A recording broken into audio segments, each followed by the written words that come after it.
siendo la pandemia en nuestro país, la situación en las comunidades ha empeorado durante la pandemia. Ya sabemos que son comunidades, las comunidades indígenas y campesinas están viviendo en un abandono total por parte del Estado, y en la pandemia se están viendo conflictos territoriales y violencia de parte de la militarización que ha implementado el gobierno de Honduras en los campos. También hay mucha reacción social a la corrupción, a los diferentes procesos a los diferentes actos de corrupción que se han venido dando durante la pandemia, que han venido a reaccionar ante la sociedad, y ha venido a implementar lo que son las protestas sociales, y a raíz de ello ha habido mucha represión por parte del Estado ante estas protestas sociales, ¿verdad?, que se están dando. Asimismo, el Estado de Honduras todavía presenta un alto grado de interés por implementar como principal estrategia de desarrollo la profundización del modelo extractivo de los bienes naturales comunes en nuestras comunidades indígenas y campesinas, beneficiando solamente y exclusivamente a una élite política y económica. Esto viene a violentar lo que es el convenio 169 de la OIT y el derecho a nuestras comunidades indígenas y campesinas a poder participar, a tener una consulta libre, previa e informada en las comunidades. Tenemos muchos casos, CEPRODEC, y hacemos mucho mapeo a nivel nacional acerca de las concesiones mineras que se han otorgado, y tenemos también casos de que estas comunidades indígenas y campesinas no se dan cuenta que sus territorios ya han sido concesionados hasta la hora donde ya la maquinaria está en sus comunidades. ¿Y qué quiere decir? ¿Qué viene a traer esto a las comunidades? Viene a traer lo que son conflictos territoriales, conflictos con las empresas, conflictos con el Estado, y la mayor de ellos terminan en agresiones y también hasta podría terminar en muerte, ¿verdad? Que ya lo hemos visto, y actualmente tenemos un contexto en que hay muchos defensores y defensoras que están siendo criminalizados por la lucha en los territorios, y también en nombre de CEPRODEC y de otras organizaciones de derechos humanos.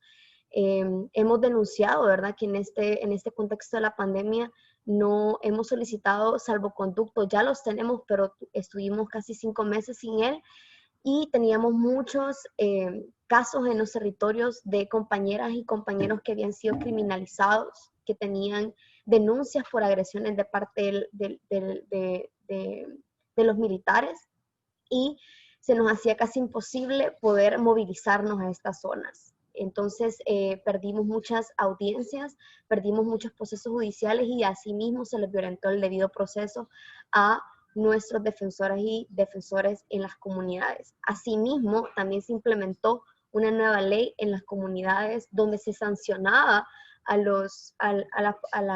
miembros de la población en estas comunidades indígenas y campesinas a pagar una multa si no se tenía el equipo de bioseguridad. Esto también quiero resaltar que estas comunidades indígenas y campesinas viven en una situación precaria, y muchos de ellos no tienen el acceso a estos medios de bioseguridad, de equipo de bioseguridad, ni siquiera tienen un sistema, ni siquiera tienen clínicas cerca, o un sistema de salud cerca de un sistema de salud apropiado para ellos cerca de sus comunidades. Aparte de eso, también se quiso implementar una ley para sancionar y multar a las parteras indígenas, que son parte de su cosmovisión, que es parte también de su cultura ancestral, ¿verdad? Que estas parteras lo que hacen es ayudar a muchas mujeres, ¿verdad?, que no tienen los accesos, no tienen el acceso para pagar un parto en un hospital, o inclusive hay comunidades muy lejanas que se tiene que pagar un alto monto de dinero para que una ambulancia llegue hasta esas comunidades out y to these communities transporte or pay for en transport to ocasiones get to the hospital. las comunidades no tienen They y las don't have, mujeres no tienen esos recursos, ¿verdad? so women, like, they don't have these sorts of resources. And Asimismo, también es importante mencionar lo de la militarización en el campo.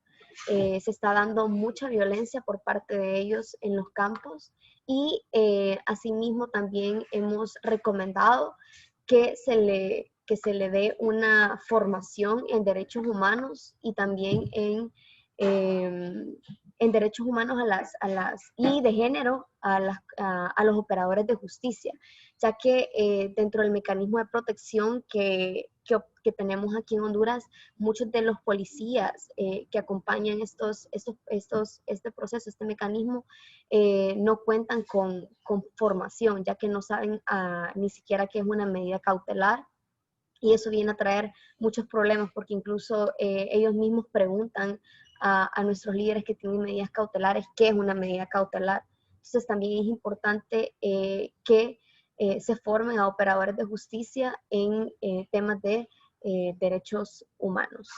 Eh, Ahora mi compañera Felicita va a empezar le va a introducir, ¿verdad?, acerca del contexto en el que se está viviendo ahorita en Honduras, acerca de las violaciones que se están dando en los territorios. La población garífuna está en un alto, ahorita están en un ambiente de mucha tensión, ya que han desaparecido dos de nuestros compañeros que han estado en la defensa del territorio garífuna. Ellos están en la lucha para exigir al Estado de Honduras que aparezcan sus compañeros y también tenemos un problema, un conflicto enorme con lo que es el caso de Guapinol. Entonces, mi compañera María Felicita López va a introducirles acerca de ese tema. Tengan muy buenos días, mi nombre es María Felicita López, soy coordinadora de género dentro del Movimiento Independiente Indígena Lenca de la Paz Honduras Milpa, originaria del Departamento de La Paz, del municipio de Santa Elena. Exponerles un poquito, ¿verdad?, que la lucha de nosotras las mujeres viene en el Departamento de La Paz. Ahorita creo que han habido varios conflictos. Ahorita tenemos actualmente, luchamos primero, la organización nace por las concesiones hidroeléctricas dentro del Departamento de La Paz y dentro del municipio donde yo vivo, pero ahorita nos estamos enfrentando a la lucha también contra los permisos ambientales otorgados por el Instituto de Conservación Forestal, el ICF, los planes de manejo de explotación de madera dentro de los territorios, ¿verdad? Que solo en Santa Elena tenemos un plan de manejo que en una comunidad de Aguantequerique son 110 familias las afectadas, ¿verdad? Y es bastante preocupante porque estos planes de manejo han sido otorgados por el Instituto de Conservación Forestal, el ICF, sin consulta al pueblo y sin hacer estudio ambiental, ¿verdad? Ya que sabemos que el Departamento de La Paz no tiene bosques, son poquitos los pulmones, les decimos nosotros, que son el pulmón de las fuentes de agua de los ríos, que aún poco han quedado, y hay varios planes de manejo. Solo en el Departamento de La Paz hay 26 planes de manejo, uno que está otorgado a Ban Rural, y podemos ver, ¿verdad?, que el Estado de Honduras cada día más va imponiendo el saqueo y la mercancía de los territorios. Lo ven como una mercancía, al igual como también la dignidad humana de las mujeres indígenas y de las comunidades más que todo, ¿verdad? Y violentando el derecho a la consulta y violentando el convenio 169 de la OIT, ¿verdad? Y es bastante preocupante también porque como organizaciones estamos también en lucha y en defensa de todo lo que es la casa común, como ser el territorio, el agua, los ríos, el bosque y la tierra, y las semillas originarias y la medicina natural, ¿verdad?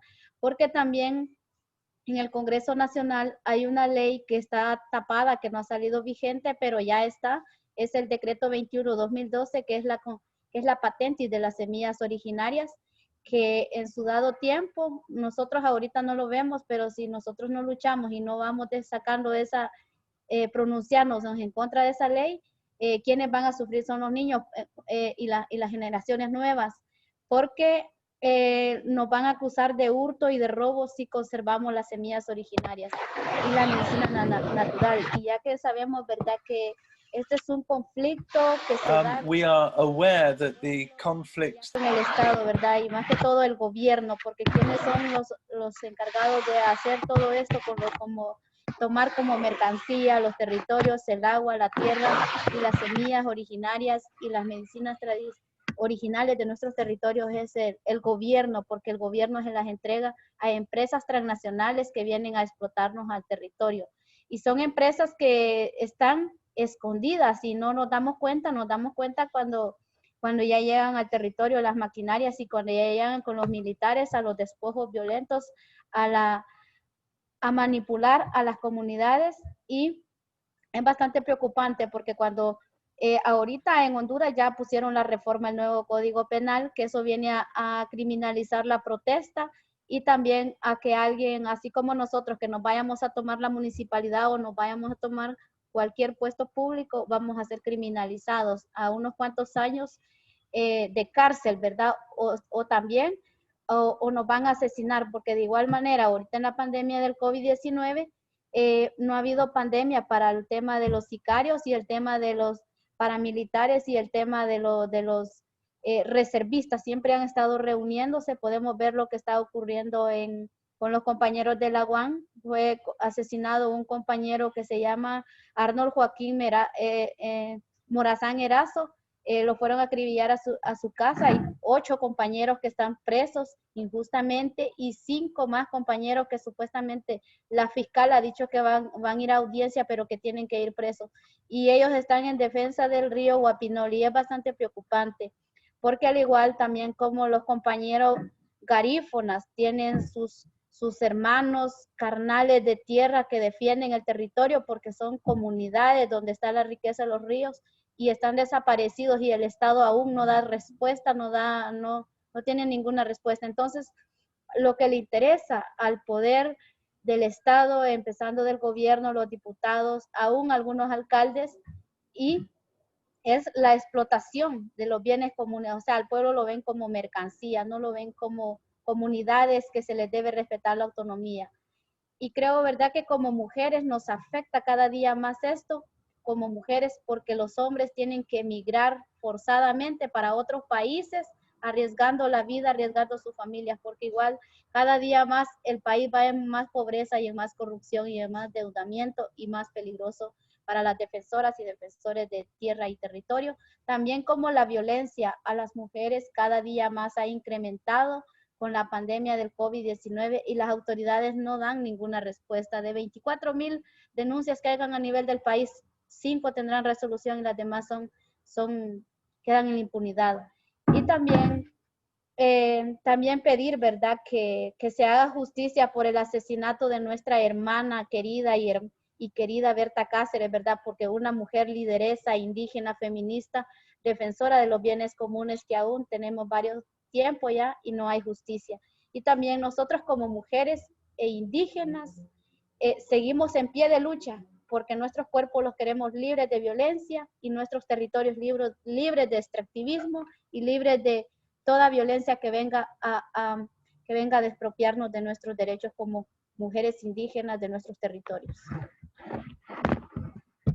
Asimismo, solo quería terminar mencionando, ¿verdad?, que dentro de la pandemia han existido plataformas virtuales donde se están dando los territorios en concesiones, se están dando los permisos de operación, se están dando permisos ambientales sin consultarles antes a las comunidades indígenas y campesinas, y esto es preocupante.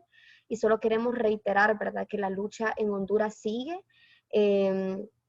que la lucha dentro de las organizaciones de derechos humanos seguimos en la formación y en el acompañamiento de los diferentes pueblos en Honduras, y que reiteramos nuestro total rechazo a este modelo extractivo asesino que está implementando el Estado de Honduras en nuestras comunidades indígenas y campesinas. Gracias.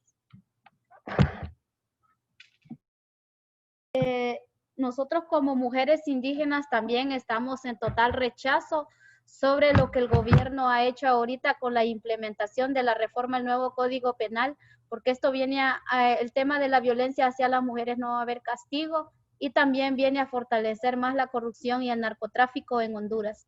Y es algo preocupante como mujeres, porque hoy va a tener más castigo digamos, alguien que venga de la comunidad a querer poner una denuncia, no le van a hacer caso. Y si un narcotraficante pone denuncia, pues yo creo que no viene totalmente una discriminación para los pueblos y una amenaza más tremenda para los pueblos y una lucha que nos vamos a enfrentar posiblemente a derramar nuestra sangre, y de igual manera es bastante preocupante. Gracias. Bueno, muchísimas gracias, Andrés Felicita, por su testimonio. Y ahora vamos a dar las palabras a Franklin Almendares, coordinador de la CNT, de la Central Nacional de Trabajadores del Campo CNTC.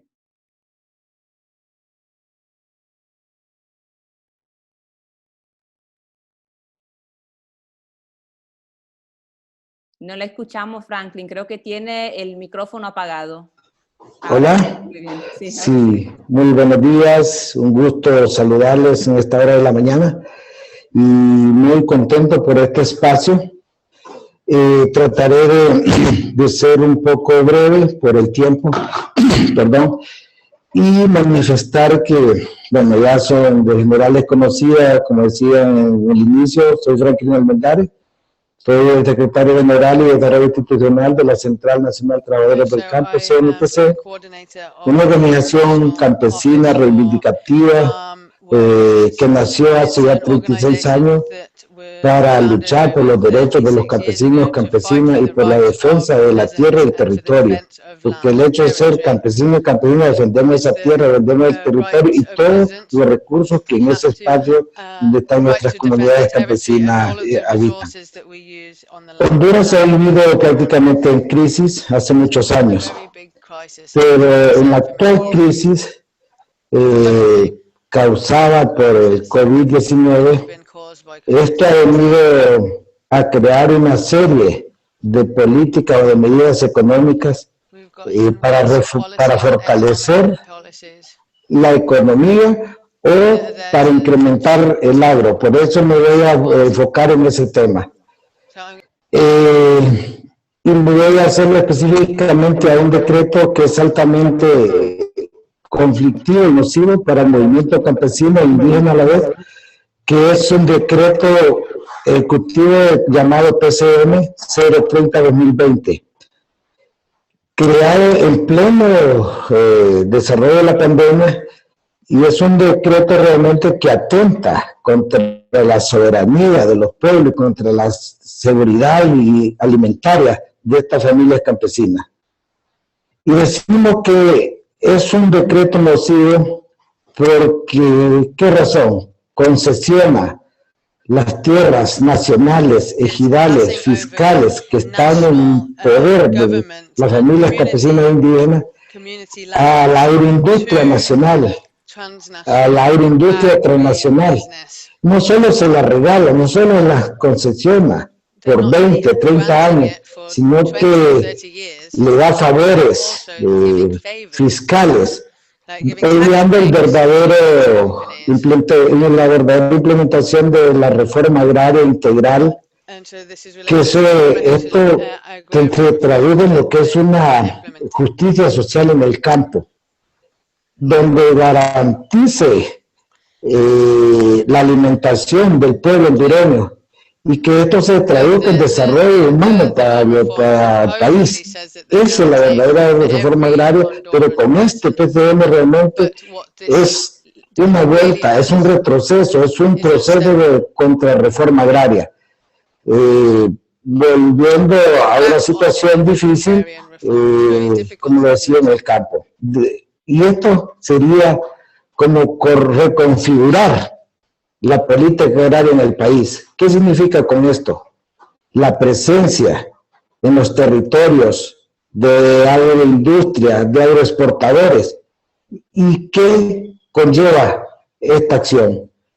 Es el desplazamiento forzado Franklin, disculpe si la interrumpo, es que me han dicho que hay si puede por favor bajar un poquito el volumen para que se pueda escuchar la traducción de su intervención al inglés también. Permita. Gracias.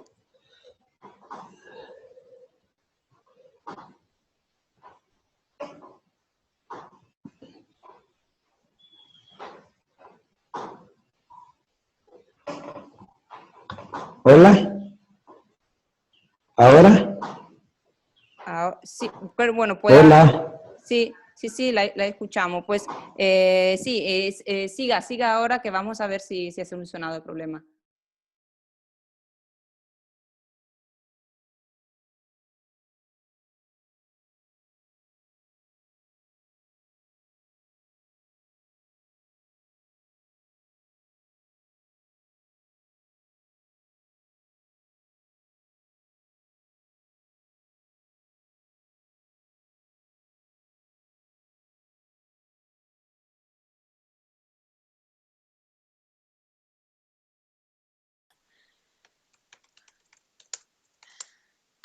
¿Me escuchan? Es que tengo problemas un poco con la señal, algo.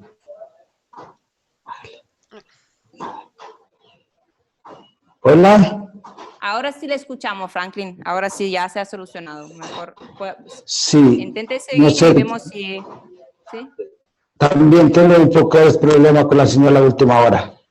Entonces le decía que realmente este problema dificulta. Me quedaba ahí, no me escuchaba, porque configura la política agraria en el país, donde con esta acción la presencia de la agroindustria, del agroexportador en los territorios se convertirá en un problema grave realmente, porque esto vendrá a desplazar, vendrá a despojar de las tierras a las familias campesinas y por tal razón agudizará totalmente la crisis que hemos venido sufriendo por años en el campo.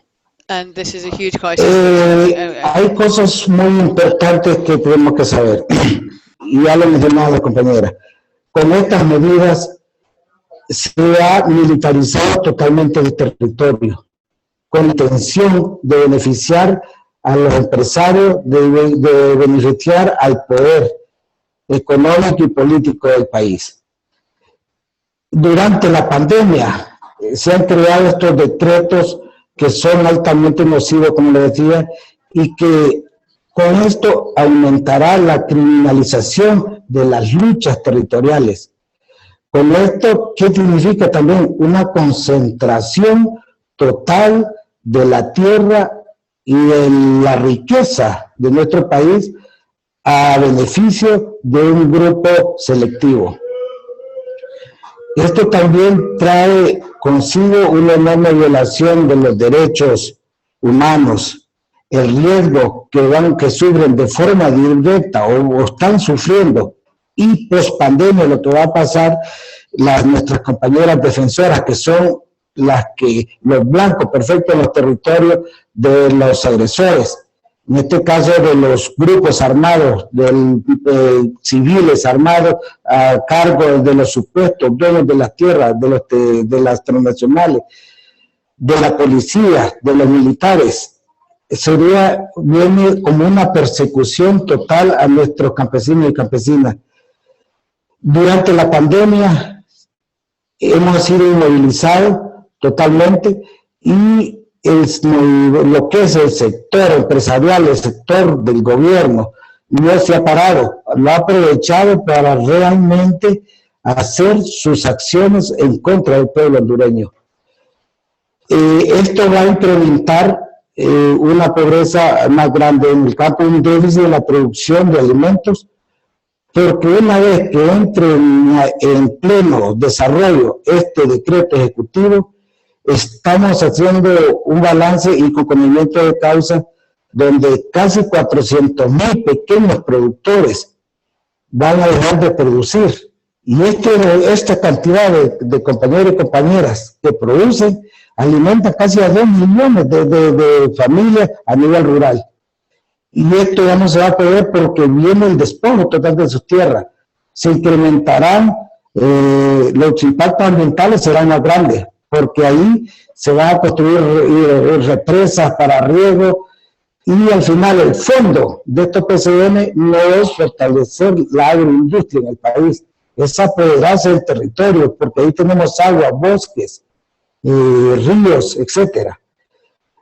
Vemos que una situación difícil que vive el país, militarizado totalmente, los verdaderos violadores de derechos humanos es el gobierno, un gobierno que ha sido criticado y se ha hecho acciones sociales exigiendo respuesta sobre los miles y miles de millones de dólares que se han utilizado en el marco de la pandemia para resolver la problemática sanitaria, la problemática alimentaria, y en ningún momento han dado ninguna respuesta. Un gobierno que está envuelto en la corrupción, en el narcotráfico. Eso es algo realmente grave porque, ya decía la compañera Felicita, con la implementación, la aprobación del nuevo Código Penal, realmente penaliza o criminaliza nuestras luchas. Diríamos que vivimos en un país complicado, Honduras, muy lindo, por cierto, pero donde la tarea de defensor de la tierra y el territorio, defensor de los bienes comunes de la naturaleza, es un peligro. Solo mencionarle un dato muy general, en lo que vamos de marzo a octubre, nuestra organización CNTC, solo por la defensa de las tierras que viven las familias campesinas por muchos años, ya tenemos 341 familias que han sido criminalizadas y que ahorita están viviendo en alto riesgo porque han sido despojadas de sus tierras, otros líderes y lideresas han sido amenazadas. ¿Y por quién? Por estos entes represores del Estado y por paramilitares. ¿Qué significa? Una crisis alta en el campo, en plena pandemia. Nosotros hemos dicho qué va a pasar post pandemia. Y es por ello que también ante estos PCMs que ha creado, que ha declarado el gobierno, nos hemos manifestado en contra, interponiendo recursos ante la Corte para que nos... Frankie, ¿sí? Disculpe que la interrumpo otra vez, lo siento mucho. Es que estamos teniendo problemas técnicos con la traducción. Entonces, a ver si podemos solucionarlo. Si las personas que están recibiendo la traducción en inglés quizás pueden quitar la opción del español y quedarse solo con la de inglés para que puedan oír mejor la traducción y no se escuche solamente el volumen de Franklin. Muy bien. Ok, ahora, perdón, les voy a dejar que termine. Disculpe por la interrupción otra vez.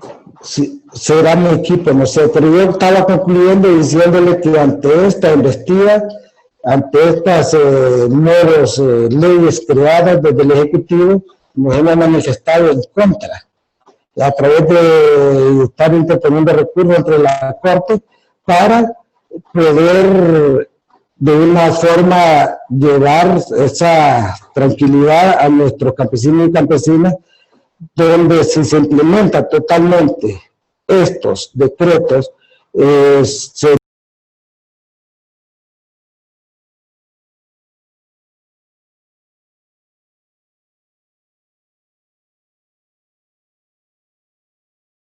Franklin, ahora no la escuchamos. Creo que se ha quitado el micrófono. Ahorita sí. Sí, es automáticamente que se me quita, no sé qué pasa. Es que estoy en una zona rural también. Concluyo diciendo esto, era lo último, que nos estamos manifestando en...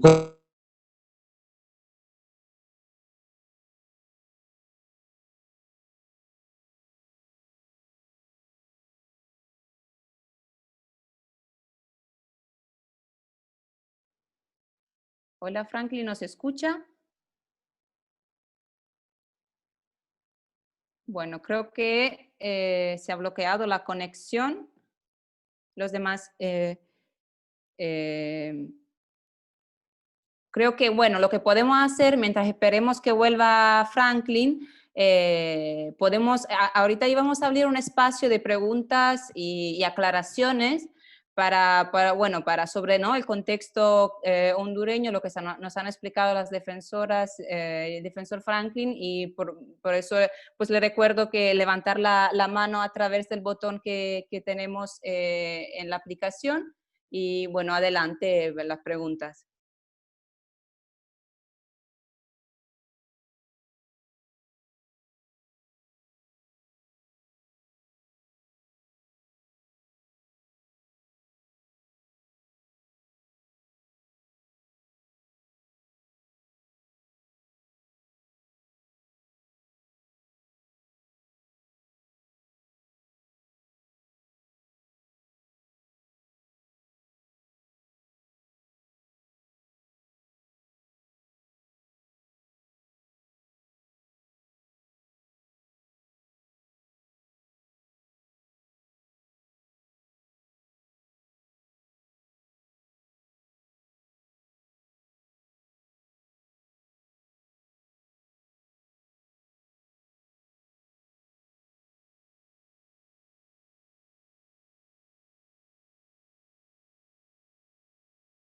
Muy bien, si no hay preguntas, pues no importa, igual al final vamos a abrir otro espacio, y por ahí si tienen alguna pregunta pensada siempre vamos a tener un espacio después para que la puedan hacer y podemos contestar. Entonces, bueno, ahora vamos a dar la palabra a Andrea Nuida, la coordinadora de Derecho Campesino de FIAN Internacional.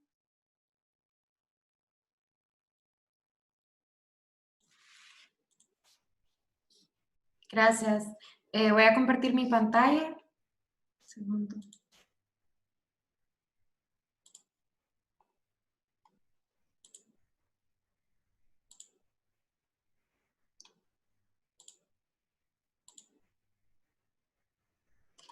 Sí, espero que estén viendo.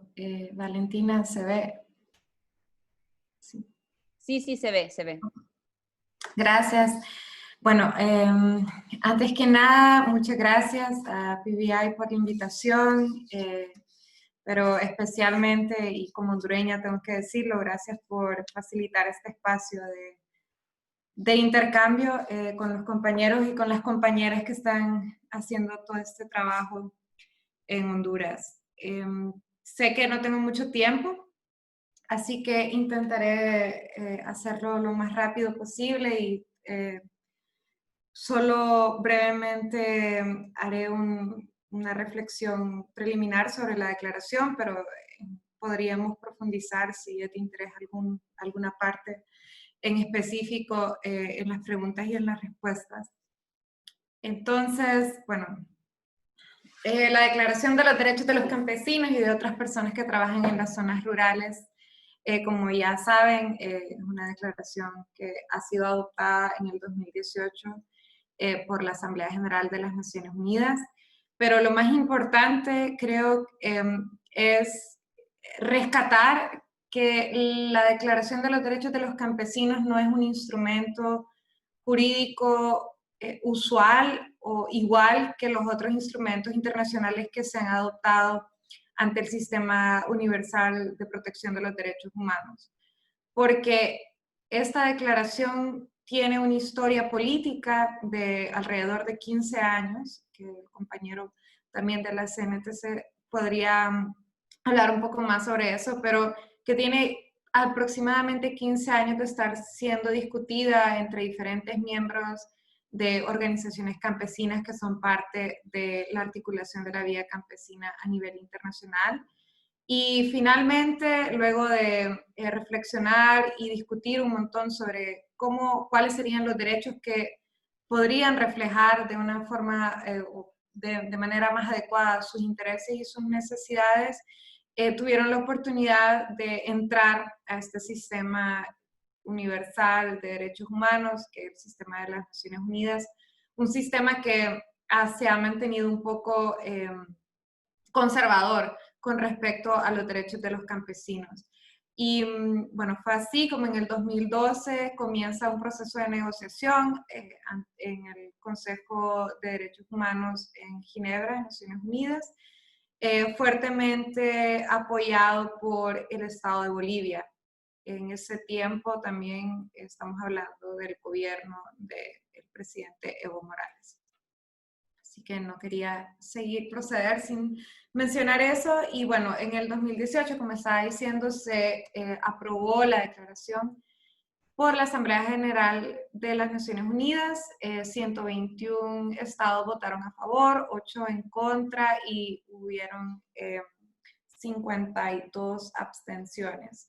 En la pantalla ustedes ven 120 a favor, pero es que en el momento en el que se tomó esa fotografía, China todavía no había votado, que votó a favor. Pero bueno, en América Latina y el Caribe tenemos 27 estados votando a favor, 1 en contra y 4 en abstención. El voto en contra fue del estado de Guatemala, que estuvo haciendo un trabajo bastante difícil en las negociaciones. Hubo un rol un poco de embajador de Estados Unidos y fue difícil lidiar con estas intervenciones en las negociaciones. Y bueno, Honduras simplemente se mantuvo ausente de las discusiones dentro del Consejo de Derechos Humanos y ya cuando estuvimos en la Asamblea General en Nueva York, Honduras simplemente estuvo completamente ausente. Y por lo tanto, bueno, ahí pueden ver ustedes que se abstuvo de votar a favor de la declaración. Y entonces yo quería resaltar en el poco tiempo que tenemos 3 aspectos importantes de esta declaración y asumo que también muchos y muchas de ustedes ya los conocen, pero un poco resaltar uno es este gran peso que contiene la Declaración de los Derechos de los Campesinos en el sentido de que reconoce a los titulares de esta declaración de una manera bastante amplia. Es decir, la declaración reconoce como sujetos no solo a los y las campesinas, sino que también a estas diferentes identidades que son parte de las comunidades rurales y que no se identifican o autoidentifican como pueblos indígenas. Y bueno, ahora, por ejemplo, que a través de la jurisprudencia desarrollada por la Corte Interamericana de Derechos Humanos, tenemos también un reconocimiento sobre las comunidades afrodescendientes y los derechos de las comunidades afrodescendientes. En realidad, en el derecho internacional de los derechos humanos, el campesino y las campesinas no tenían un instrumento jurídico propio y no se les había reconocido como titulares de derechos específicos. Entonces, por eso también es importante resaltar que cubre un espectro bastante amplio. No solo son las personas que trabajan la tierra, sino que también estamos hablando de migrantes agrícolas, de ganaderos, de pesqueros, de mujeres que además pertenecen, que no necesariamente están trabajando el campo, pero que sí participan en esa cadena de producción de alimentos, desde tejer las redes para ir a pescar o hacer la comida para que el compañero campesino vaya a trabajar.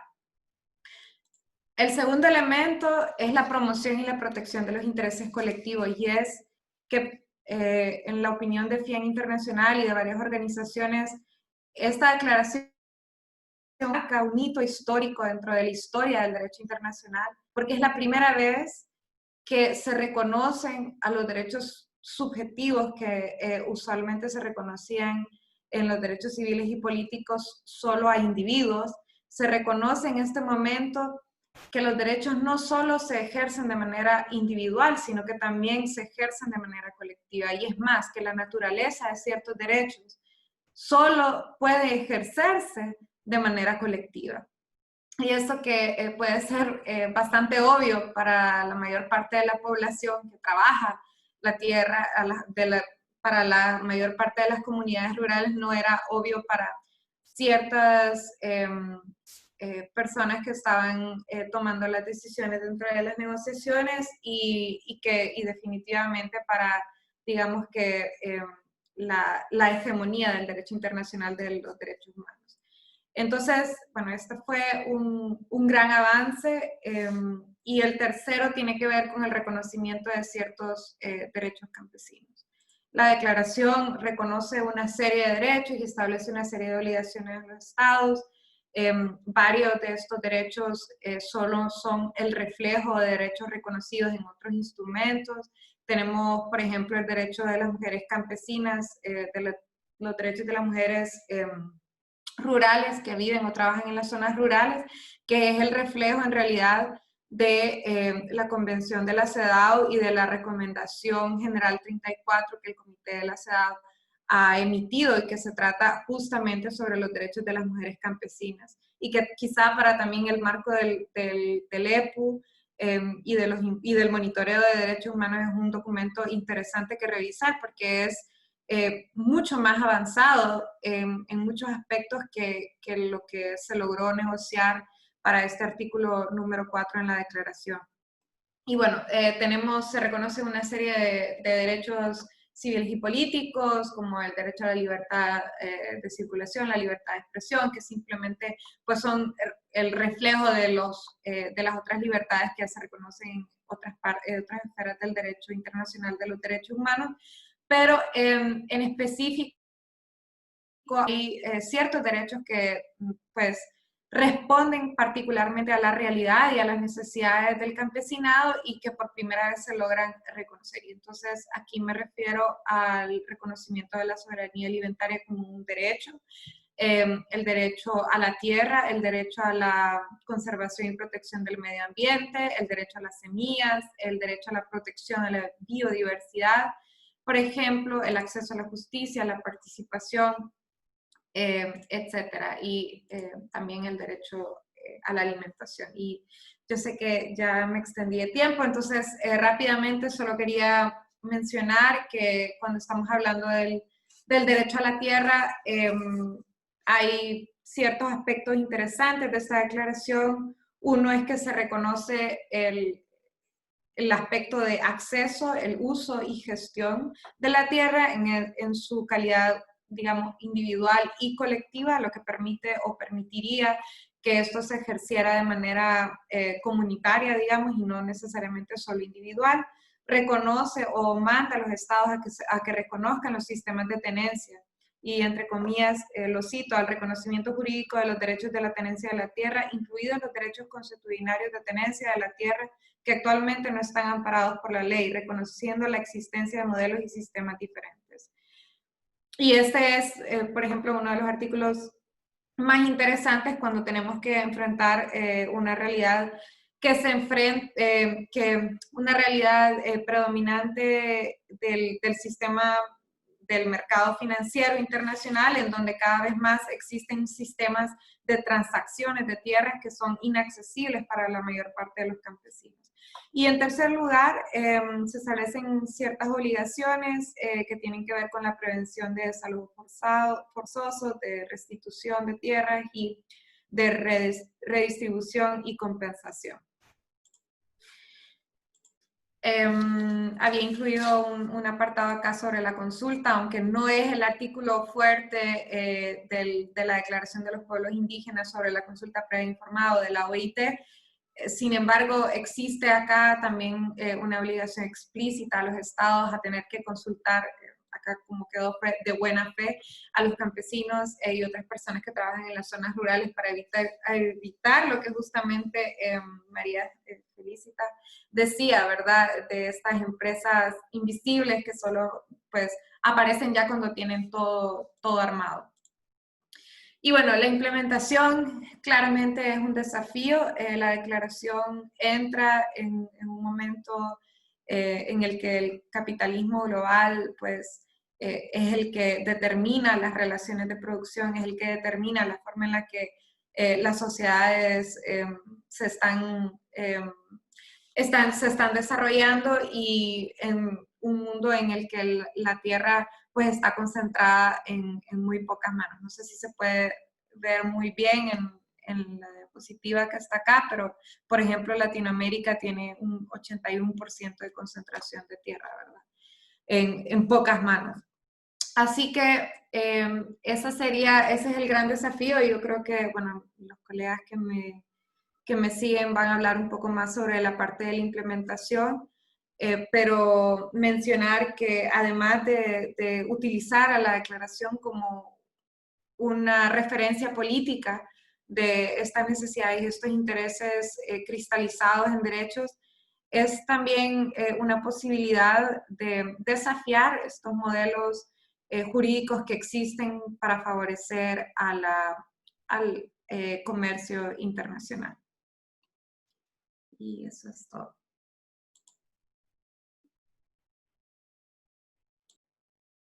Muchísimas gracias, Andrea, por la presentación y también por el apoyo visual que nos ha compartido. Entonces yo ahora daré la palabra a Michelle Soufferet de Uniterre para que nos hablen también sobre la declaración. Hola a todas y todos. Muchas gracias por permitirme participar a esta reunión. Sí, me siento muy triste de oír que la situación en Honduras sigue tan mal. Lo sabíamos, claro, pero de oírlo así directo, sí, lo siento mucho. Y yo voy a hablar del trabajo de incidencia que hacemos en Suiza con la declaración. Y la situación en Suiza es tan diferente que de la situación que viven ustedes en Honduras, ¿no? Pero ni modo, la voy a explicar el más rápidamente posible con el objetivo que quizás pueden sacar unas ideas y que después en el intercambio, en la discusión si hay, que salgamos todas más fuertes. Entonces ya lo dije, el contexto suizo es muy diferente. Nuestro Estado ha apoyado activamente el proceso de negociación y Suiza votó a favor de la declaración y eso es un punto importante, ¿no? Y también hay otra cosa que es importante en el contexto suizo, es el hecho que durante todas las fases, el periodo de negociación de la declaración, trabajamos muy estrechamente con ONGs suizas y eso nos permitió crear una relación de confianza y también de desarrollar una visión de estrategia común para la incidencia, por ejemplo. Entonces, estas ONG que nos llamamos entre nosotros amigos de la declaración, agrupa ONGs que fueron implicadas en las negociaciones, es decir, FIAN, el CETIM, la Geneva Academy, Pan para Todos. Yo veo que Tina Goethe está con nosotros, Suicide, AIDS, claro, Uniter. Welcome to Bank of America Claim Services. ¿Usted oyeron que habló alguien? Sí, creo que por error se encendió un micrófono, pero siga, Michelle. Ok. Entonces, el trabajo de incidencia para nosotros tiene que ser realizado a diferentes niveles, ¿no? Uniter es un sindicato de campesinos suizos, entonces de nuestro lado tenemos que dar a conocer la declaración a los campesinos. Es un poco difícil, entonces para que vean que la declaración les puede ayudar en algo, hicimos una serie de análisis sobre las cadenas de valores agregadas, es decir, el trigo, las remolachas, la carne, todos productos donde la gente, nuestros campesinos, sufren de los precios y también del comercio internacional. Eso es un lado. Y en el análisis de estas cadenas de valor agregadas, podemos sacar puntos que no convienen, que no están de acuerdo con los artículos de la declaración. Y para responder a Andrea, hay artículos que definen los derechos, pero a mí lo que me parece muy importante son las obligaciones de los estados. Entonces, trabajamos mucho en el trabajo de incidencia con las obligaciones de los estados.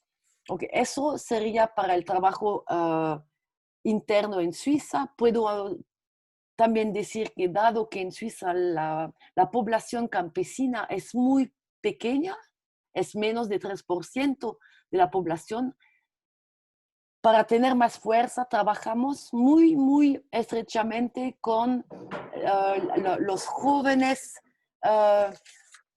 del clima, para la justicia social.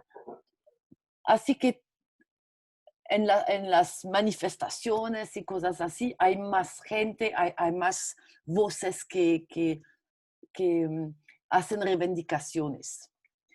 Ahora para el nivel de las políticas exteriores de Suiza, y allá trabajan muy fuerte las ONGs que trabajan en cooperación de desarrollo.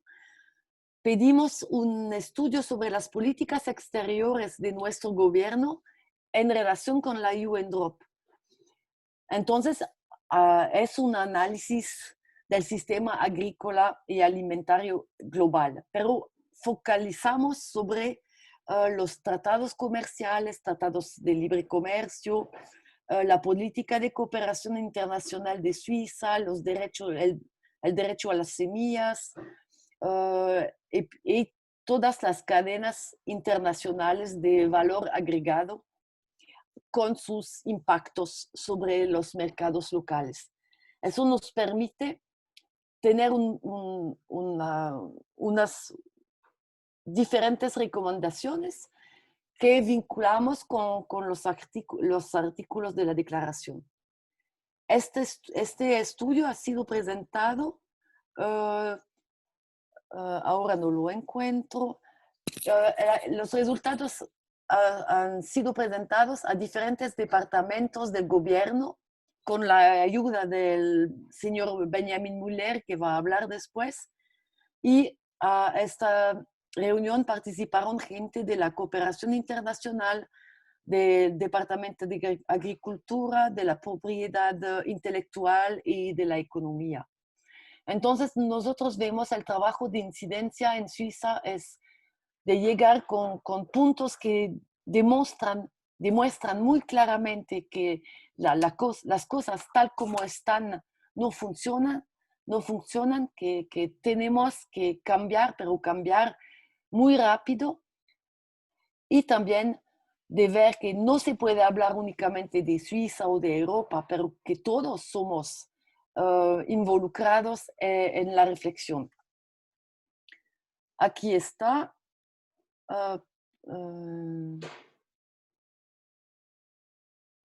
Y entonces, el nivel de la política suiza, en las políticas exteriores, ustedes saben muy bien que Suiza es el país, la sede de transnacionales muy feas, digo yo, muy feas, que ustedes tienen que,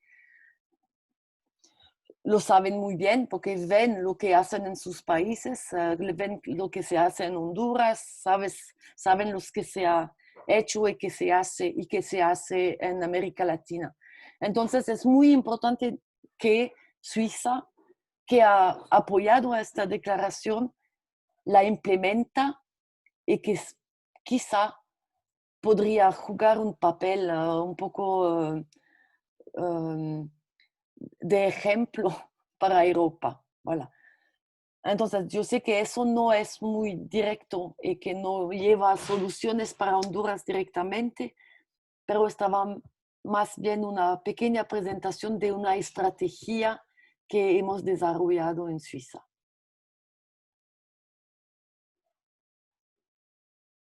Les agradezco por su atención. Bueno, muchísimas gracias, Michelle, por su intervención y por la presentación. Y ahora vamos a dejar la palabra pues a la última persona, al último ponente, que es Benjamin Müller, como anticipaba Michelle, que es el jefe supremo del Departamento Federal de Asuntos Exteriores de Suiza.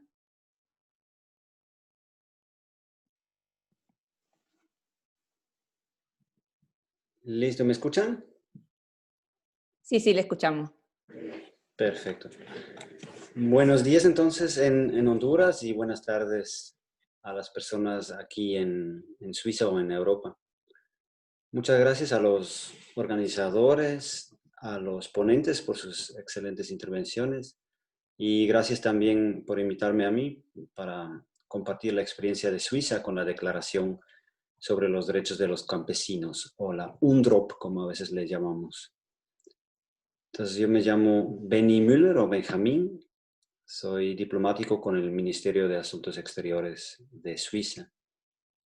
Y ya saben ustedes que a los diplomáticos nos mandan cada par de años, ¿no?, a trabajar en otro país, a cambiarnos de país. Y así me tocó a mí en 2014 salir de Indonesia, donde yo estaba, para ir a formar parte del equipo que defiende las posiciones de Suiza en materia de derechos humanos ante la ONU en Ginebra. Y entre otras cosas, en Ginebra me pusieron a cargo de la negociación de esta declaración por parte de Suiza. Y lo que teníamos era un mandato del gobierno suizo que indicaba que por favor que participemos de manera constructiva en estas negociaciones. Fue también un pedido de nuestro parlamento. Sí, y entonces eso fueron como que las bases para nuestra participación. Y lo que tratábamos de hacer como Suiza fueron básicamente dos cosas. Primero, facilitar el diálogo entre los países que estuvieron detrás de la iniciativa, como Bolivia, y países que más bien tenían dudas, ¿no?, o reservas sobre la propuesta. Es decir, queríamos contribuir a una dinámica positiva en esta negociación que llevó finalmente varios años, ¿no es cierto? Y segundo, tratábamos de contribuir con propuestas propias, con propuestas concretas para tratar de mejorar el texto o para profundizar ciertos temas.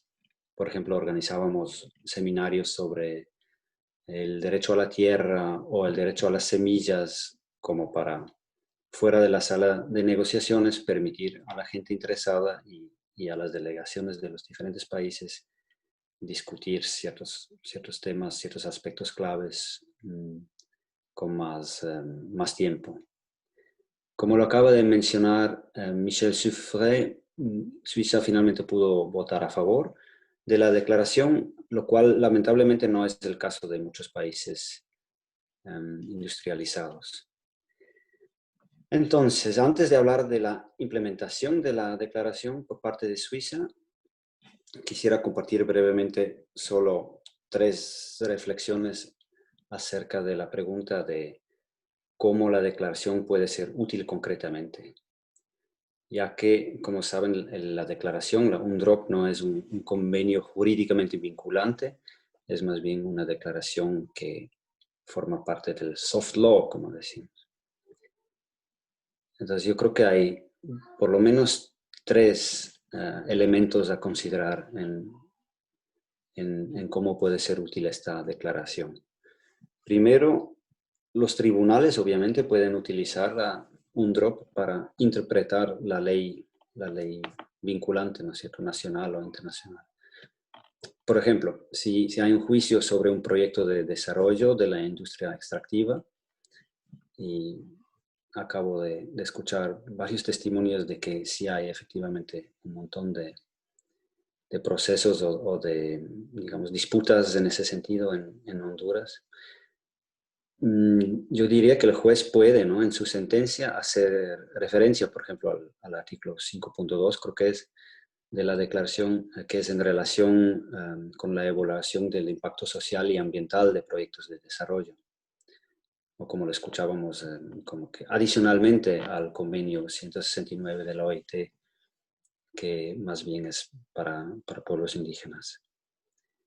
O segundo ejemplo, en países donde los pueblos indígenas tienen dificultades para reclamar sus derechos porque el gobierno los considera no como indígenas, sino solo como minorías.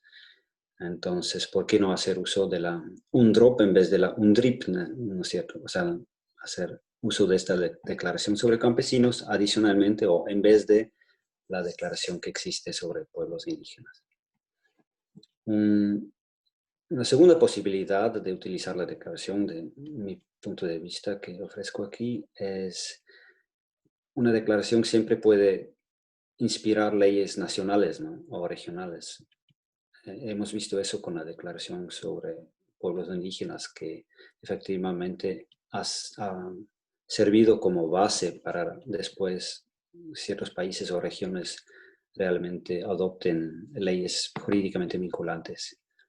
Entonces, como una inspiración para esos procesos. Y tercero, creo que en muchos casos los cambios concretos para la vida de los campesinos y las campesinas son el resultado de las políticas del Estado, y esas políticas no dependen necesariamente de leyes, ¿no es cierto? Entonces, esta declaración puede, a pesar de que no es jurídicamente vinculante, puede influenciar políticas públicas.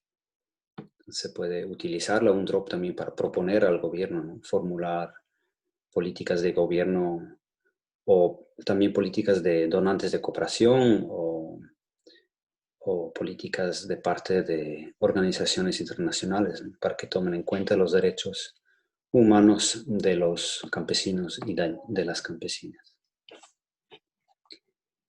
Entonces, la implementación en Suiza, brevemente, o por parte de Suiza. Las personas que viven y trabajan en zonas rurales son evidentemente cruciales, ¿no? Si hablamos de derechos humanos. Suiza está comprometida, tanto a nivel nacional como en el extranjero también, a mantener y a desarrollar sistemas agrícolas a pequeña escala.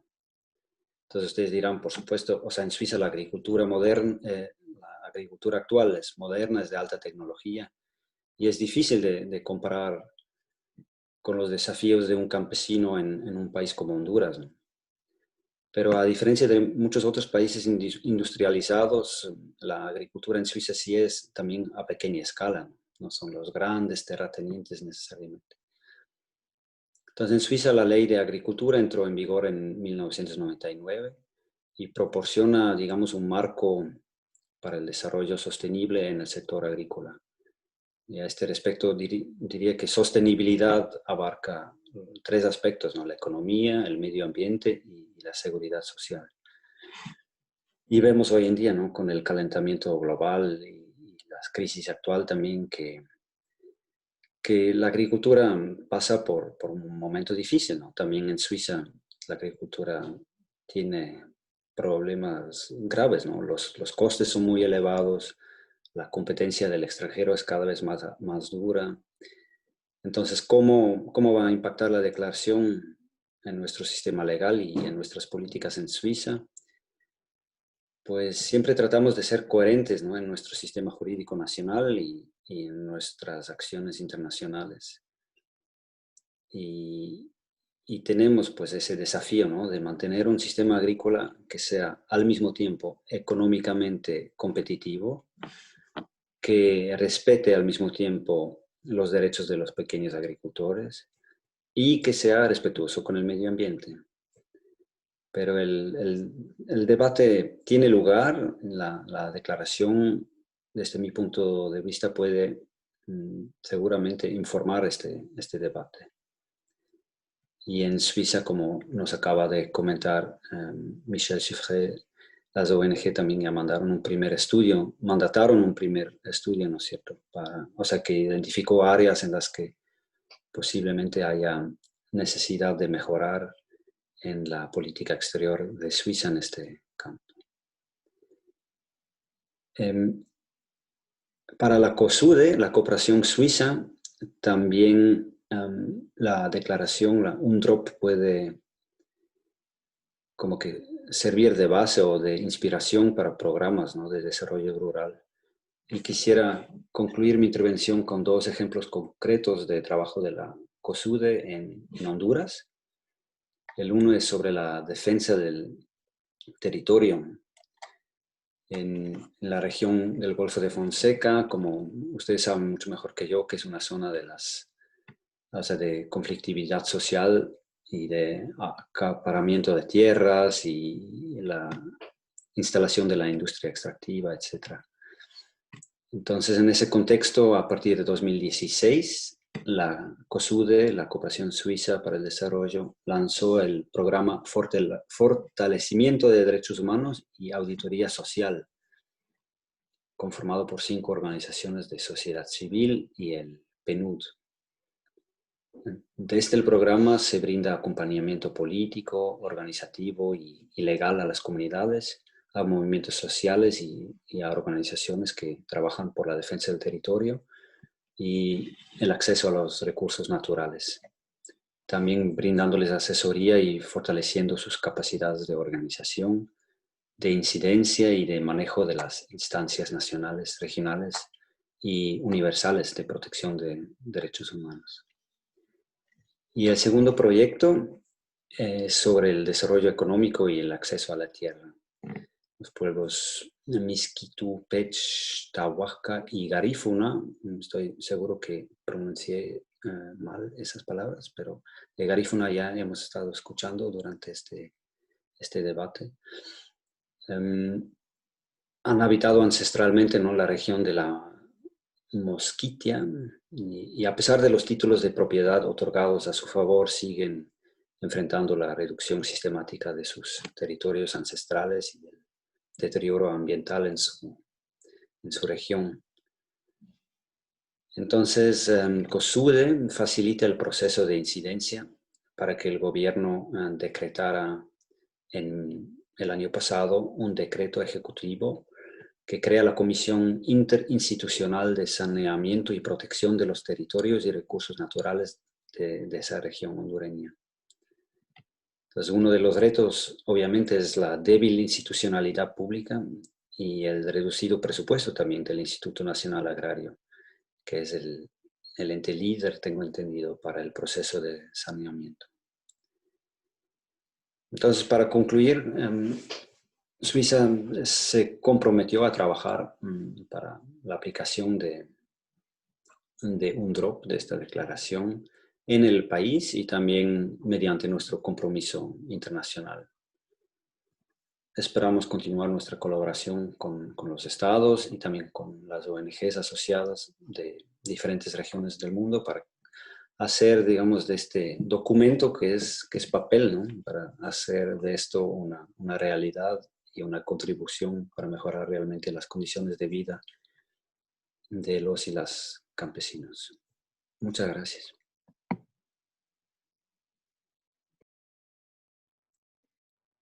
Bueno, muchísimas gracias a Benjamin Müller por su presentación y a todas las personas que hasta ahora nos han compartido, ¿no?, su experiencia y trabajo. Todavía nos quedan unos minutos como para preguntas, entonces vamos a abrir un espacio ahora. Les recuerdo que pueden pedir levantar la mano utilizando el botón y que por favor se presenten y bueno, aclaren para quién es la pregunta. Gracias.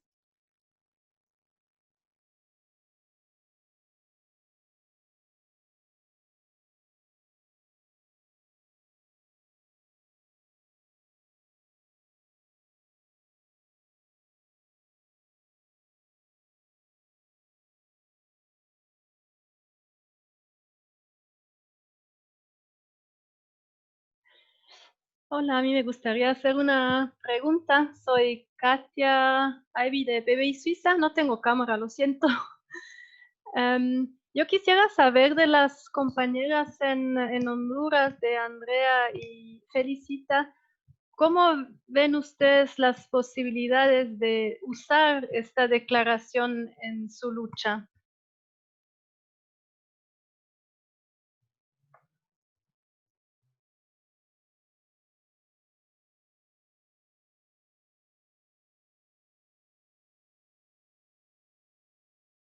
No sé si Andrea y Felicita han escuchado la pregunta. Ay, sí, ahora las veo. Muy bien. Para mí, bueno, para mí que sería una declaración muy importante al igual, porque los campesinos y las campesinas y las indígenas y los indígenas coincidimos con las mismas luchas en los territorios y tenemos los mismos derechos. en eso.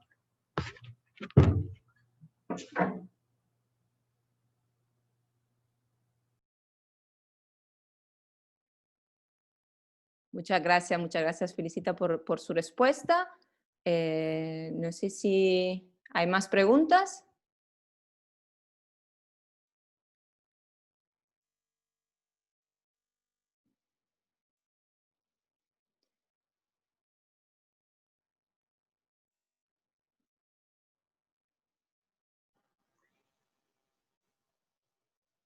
Bueno, si no, tiene más Sí. preguntas, puedo ir yo. Giovanna, de PBI Honduras.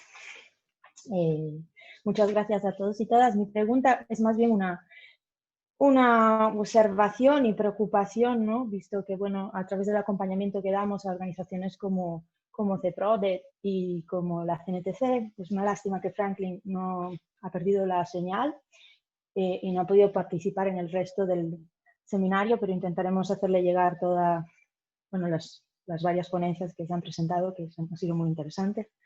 Pero desde nuestra presencia en Honduras, en el último periodo, sobre todo particularmente en el marco de la pandemia, lo que estamos observando particularmente en incremento son situaciones de lo que se llaman ocupaciones express y desalojos express, que es como un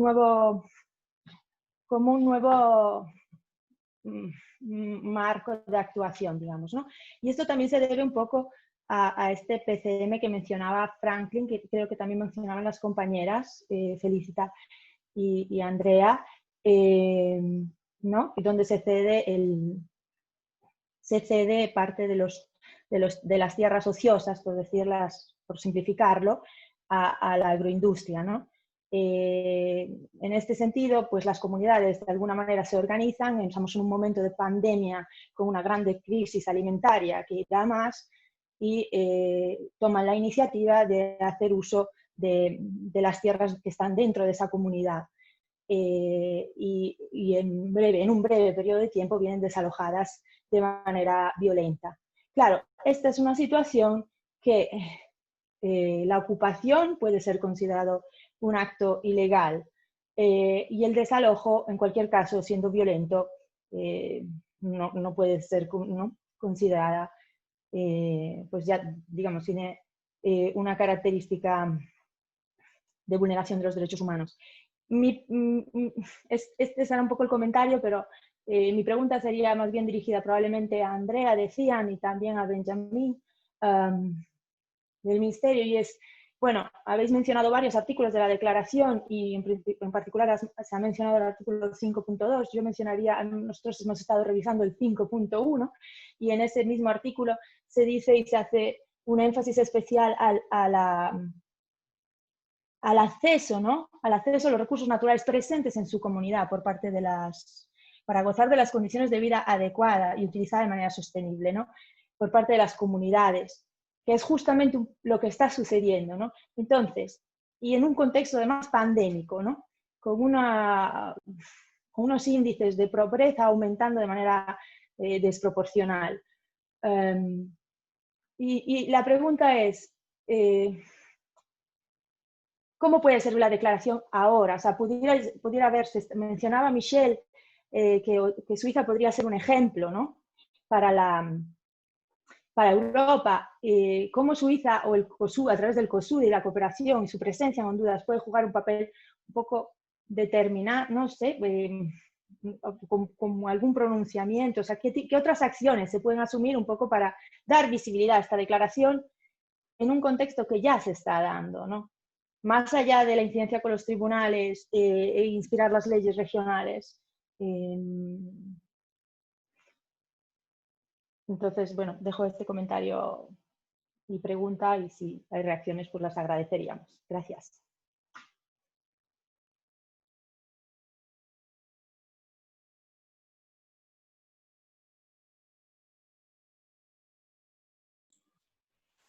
No sé si puedo tomar la palabra para contestar. Sí, Bueno, claro, adelante. Sí, muchas gracias. Bueno, yo creo que definitivamente no hay una receta, ¿verdad? Al final es un instrumento jurídico y sabemos que lo determinante, pues, desgraciadamente pues no es el derecho, sino son los procesos pues políticos y sociales que van a lograr hacerle frente a estas situaciones. Sin embargo, yo diría que bueno, aparte de incluir a la declaración en las diferentes acciones legales que se están realizando en Honduras, que ya lo hemos hecho, digamos, cuando se interpuso un recurso en contra de la ley UPOV sobre la privatización de semillas, se interpuso un amicus también, donde se basaba básicamente en el artículo sobre semillas de la declaración, pero bueno, sabemos que el sistema de justicia hondureño pues, va a ignorar un poco estas peticiones, pero yo quisiera resaltar dos cosas. Bueno, una, me parece que es importante que aunque en Honduras o el Estado de Honduras no quiera hacer caso a la declaración o que no sea una herramienta muy útil, eso no quiere decir que la declaración, y como decían ya los demás ponentes, no obligue a otros estados o que otros estados no se sientan con algún tipo de responsabilidad moral, pues estamos hablando de derecho suave al final, pero que sientan o que se pueda ejercer un tipo de presión política en base a la declaración. Entonces yo apelaría a estos mecanismos de la Unión Europea. Hay una oficina de Relaciones Exteriores de la Unión Europea que tiene un cuerpo diplomático asignado en Honduras, que tiene relaciones diplomáticas con el Estado de Honduras, y yo creo que un intento, digamos, de utilizar la declaración como una herramienta política es también exigir que estos estados pues incluyan a esa declaración o el contenido de esos derechos en sus relaciones diplomáticas. Un poco como exigir también que esas obligaciones, cuando hablamos de obligaciones extraterritoriales, sean también obligaciones que tengan que ser cumplidas por los estados que al final están exportando estos modelos. Entonces yo pensaría que esa puede ser pues, una de las vías. La otra es que sabemos que existe un cierto tipo de peso moral o de peso político en diferentes agencias de las Naciones Unidas. Entonces, yo recordaría un poco a la Oficina del Alto Comisionado, a las oficinas de derechos humanos, el Ombudsman en Honduras, que ahora el derecho a la tierra y los derechos que están reconocidos en la declaración son parte de la producción internacional en derechos humanos, es decir, entran en el marco jurídico de los derechos humanos. Ahora se ven obligados, estas agencias se ven obligadas a tener que monitorear la situación de la tierra como un problema de derechos humanos. Y ya no alejado de eso como que si fuera un problema social o un problema político, sino como un problema de derechos. El acceso, pero también los desalojos, como ustedes estaban hablando, toda esta cuestión que estamos viendo con las zonas de empleo y desarrollo económico que se están estableciendo en Roatán y se van a establecer en diferentes partes del país. Bueno, hay que hacer recurso, digamos, a los derechos que están en la declaración y obligar a que estas agencias internacionales que están en Honduras tengan que pronunciarse y tengan que monitorear esa situación en base, digamos, a los derechos que están en la declaración. Esas serían como simplemente algunas ideas.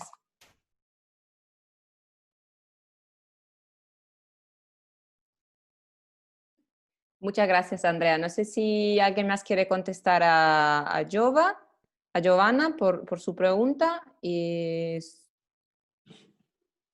Sí, si me permite. Claro, adelante. Gracias, también tendría un comentario.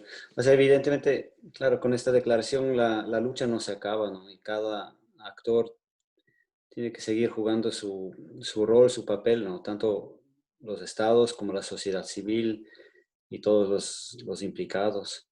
Lo que quisiera mencionar es que una oportunidad que veo en el caso de Honduras también próximamente es el EPU, ¿no? El Examen Periódico Universal de Honduras, que tiene lugar en noviembre, me parece, y se pueden obviamente también formular recomendaciones, o sea, en ese proceso, cada estado hace recomendaciones a Honduras, ¿no? Sobre derechos humanos y cómo mejorar la situación.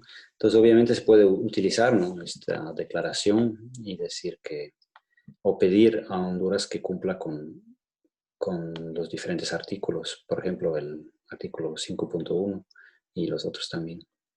Sobre esa sugerencia también. Y nosotros, por ejemplo, como Suiza, también estamos siempre abiertos a sugerencias, ¿no? Por parte de la sociedad civil de qué recomendar a Honduras.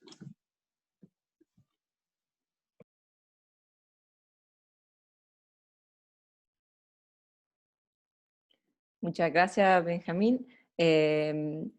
No sé si hay algún comentario más finales, siempre relacionado con las preguntas.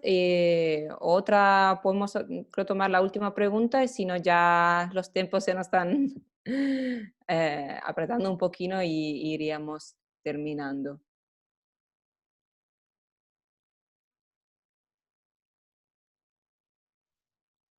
Bueno, No sé si podría, disculpa Valentina, tendría una última pregunta si no hay Sí, nadie claro, más. adelante. A mí me gustaría saber de Michelle cómo ha sido ese vínculo precisamente de la declaración en las discusiones en el marco del Consejo de Derechos Humanos de la ONU, solo para entender un poco mejor el vínculo que se hace ahí.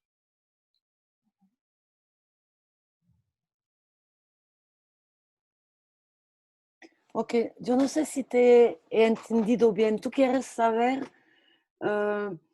qué trabajo hacemos ahora que está aceptada la declaración con el Consejo de los Derechos Humanos? ¿Es eso o no? Sí, perdón, sí. Ok. Entonces, este trabajo lo hacemos con los amigos de la declaración, con la Vía Campesina y muchas veces pedimos a Benjamin Müller que nos da ideas, pero la idea central de la Vía Campesina es que implementamos la UNDROP en todos los instrumentos de las Naciones Unidas, es decir, en el Consejo de los Derechos Humanos, para que en la revista periódica UPR, no sé bien cómo se dice en español, pero la revista periódica de cada país, lo que habló antes Benjamín, que en eso también se tome en cuenta los artículos, las exigencias de la declaración, pero también con los rapporteurs especiales de derecho al desarrollo, también en la FAO, el Fondo, la Organización Mundial de la Agricultura, bref, FAO, imagínate que yo no sé cómo se dice en español. ¿Quién me ayuda? Benjamín, FAO, ¿cómo se dice en español? La FAO. La FAO. Pues la FAO sí se entiende, sí, sí. Perdón. Ok, entonces la idea es veramente que sea mainstreamed, es decir, que haga parte de todas los instrumentos, que sea tomado en cuenta en los diferentes lugares de decisiones de las Naciones Unidas. ¿Te he contestado, Katia? Sí, muchísimas gracias. De nada.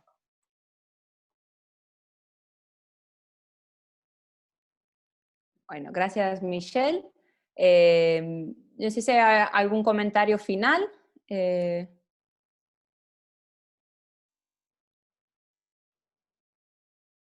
Bueno, si no, ya, como les decía, vamos cerrando porque lastimosamente se nos está yendo el tiempo que teníamos a disposición.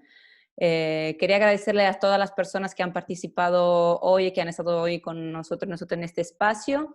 Creo que ha sido un espacio muy interesante e importante, también porque nos ha permitido acercarnos, ¿no?, a la realidad hondureña, sobre todo de estos últimos meses.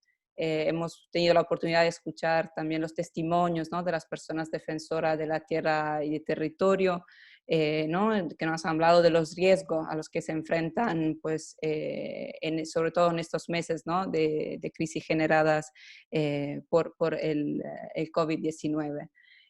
Creo que, ¿no?, a nivel general es importante también rescatar, ¿no?, la preocupación en cuanto al marco legislativo, ¿no?, que se ha venido también creando y aprobando en este periodo, ¿no?, que impacta al pequeño, al mediano productor, ¿no?, en términos de acceso a la tierra, pero también a las comunidades en general, de comunidades indígenas, comunidades campesinas, en lo que está relacionado, ¿no?, con los bienes naturales que se encuentran en sus territorios y en su tierra. Creo que es importante también recordar que ¿no?, bajo derecho internacional, como ya comentaban los ponentes y las ponentes, que los pueblos indígenas, ¿no?, bajo el convenio 169 de la OIT, tienen derecho a ser consultados y a una consulta libre, previa e informada. También quiero agradecer a las mujeres defensoras que nos han hablado también ¿no?, de los retos y los riesgos, ¿no?, los que se enfrentan en el específico, ¿no?, las mujeres que viven en las zonas rurales del país, y también nos han hecho ver, ¿no?, ese papel tan importante que juegan, y también creo nos ha servido para reflexionar, ¿no?, también en cómo podemos fortalecer y legitimar este papel, ¿no?, en un contexto ¿no?, como el de Honduras, donde hay un alto índice de violencia contra las mujeres. No, para concluir, yo creo que, ¿no?, gracias también al acompañamiento que hemos estado dando en estos años a la CNTC y a CEPRODEC como PBI, sobre todo en estos últimos meses, ¿no?, donde ha habido una fuerte crisis, pues, sanitaria y alimentaria, pues que nos animamos a recomendar a la comunidad internacional, pues, la importancia de esa declaración ¿no?, sobre los derechos del campesinado, de las cuales hemos hablado hoy, ¿no?, y velar que venga respetada y promovida por países como Honduras, donde hay, ¿no?, esa desigualdad en la tenencia de la tierra y en el acceso mismo a las tierras y al uso de los bienes de los territorios. Bueno, ya para concluir, quiero agradecer otra vez a todas las personas, desde Honduras, desde Europa, todas las personas que se han conectado con nosotras, y creo que ya nos iríamos despidiendo. Entonces, muy feliz día para las personas que se encuentran en Centroamérica, y bueno, buenas tardes o buenas noches para las que se encuentran acá en Europa. Hasta luego.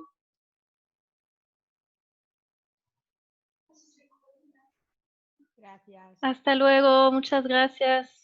Hasta luego, muchas gracias. Gracias.